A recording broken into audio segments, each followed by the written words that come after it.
Happy Monday. అబ్బా shirt Sunday వెళ్ళిపోయింది కదా అసలు ఇక పొద్దుగా లేవాలి, ఫ్రెష్ అప్ కావాలి, బ్రేక్ఫాస్ట్ చేయాలి, ఇక గబా గబా గబా బాక్స్ పెట్టుకోవాలి. బస్సులో సీటు దొరికినా దొరకపోయినా హడావిడిగా నెట్టుకుండా పోయి నిలబడాలి. గమ్యస్థానాలు చేరేంత వరకు ఇబ్బంది కదా. స్కూల్ పిల్లలైనా, కాలేజ్ పిల్లలైనా, ఎంప్లాయీస్ అయినా ఎందుకో కొంచెం హాలిడే తీసుకుని మళ్ళీ వర్క్కి వెళ్ళాలంటే కొంచెం ఇబ్బంది ఉంటుంది కదా. ఎనీవే, హైదరాబాద్లో భూములకు పెరిగినటువంటి డిమాండ్ ఎక్కడ కూడా లేదని అనుకున్నా. అంటే ఎందుకు చెప్తానంటే అక్టోబర్ 6వ తారీఖున గచ్చిబౌలిలో ఉన్నటువంటి రాయదుర్గంలో 18 ఎకరాలకు సంబంధించినటువంటి భూమిని వేలం పాట ఇవ్వబోతున్నారు. ఎకరం ఎంత తెలుసా?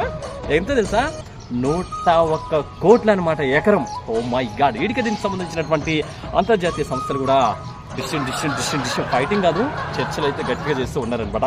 అంటే ఇంకోటి ఏంటంటే ఇప్పుడు మనకు గతంలో 2023లో జరిగినటువంటి వేలం పాట, కోకాపేటలో వేసినటువంటి వేలం పాటలో ఎకరం 100 కోట్లు పోయింది. ఈసారి భారీ ఎత్తున గచ్చిబౌలిలో ఉన్నటువంటి రాయదుర్గంలో 101 కోట్లు ఎకరం వేలం పాట జరగబోతుంది అనమాట.